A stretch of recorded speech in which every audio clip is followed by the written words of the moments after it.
China world का largest creditor बन चुका है। तो क्यों हुआ है ये और कैसे हुआ है, आज इस वीडियो में हम यही जानेंगे। तो आइए शुरू करते हैं। तो एक रिपोर्ट के अकॉर्डिंग डेवलपिंग कंट्रीज ओ करती है at least 1.1 trillion US dollars to China.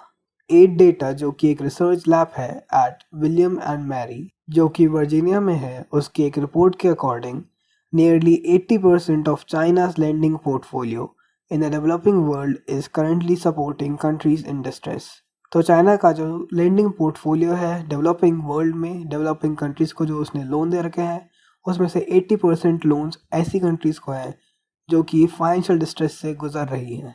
China ने ये लोन बांटे थे due to BRI belt and road initiative, जो कि चाइना का एक सपना है, और उसके तहत उसने ये लोन्स बांटे थे to fund the infrastructure projects. इन प्रोजेक्ट्स में उसने roads, railways, airports, power plants ऐसी चीज़ों को बनवाया था from Latin America to south east Asia. तो इससे हम देख सकते हैं कि काफ़ी वाइड एरिया में चाइना का ये प्रोजेक्ट फैला हुआ है। तो चाइना का जो ऑफिशियल सेक्टर लोन्स थे जो उसने डेवलपिंग कंट्रीज को दे रखे हैं, उनमें से 55% इस टाइम एंटर कर चुके हैं अपने रीपेमेंट पीरियड में। पर ये रीपेमेंट पीरियड एक ऐसे टाइम पे आया है जब ऑलरेडी ये सारी कंट्रीज फेस कर रही हैं high interest rate, struggling local currencies and slowing global growth. तो ऑलरेडी वो काफ़ी financial distress, social distress, economic distress से गुजर रही हैं।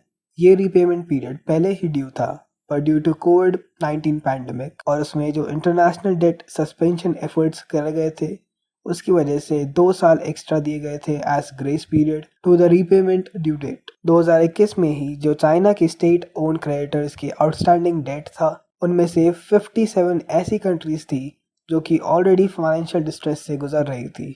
अब इस सिचुएशन की वजह से चाइना ने अपना तरीका बदला है और वो जो लोन्स पहले दिया करता था to fund the big infrastructure projects, अब वो उनकी जगह इन लोन्स को as an emergency rescue loans दे रहा है, ताकि जो कंट्रीज डिस्ट्रेस से गुजर रही है उनको जो रीपेमेंट में पैसे देने हैं वो पैसे दे सके, और जो इंटरेस्ट पेमेंट करने हैं या फिर लोन रीपेमेंट करना है, प्रिंसिपल रीपेमेंट, वो कर सके।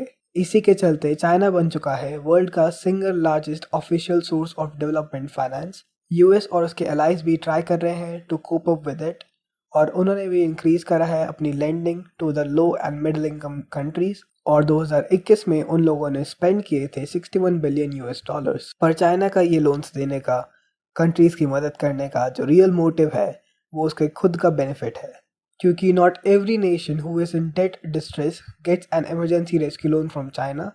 पर सिर्फ वही कंट्रीज जो कि BRI का पार्ट है, बेल्ट एंड रोड इनिशिएटिव का, बस उन्हीं कंट्रीज को चाइना ये लोन दे रहा है, और उनमें भी वो कंट्रीज जिनको ऑलरेडी वो पहले लोन दे चुका है to fund the infrastructure projects. Infrastructure के प्रोजेक्ट्स को फंड करने के लिए जो लोन दिया थे चाइना ने, और वो कंट्रीज उनको रीपे नहीं कर पा रही है।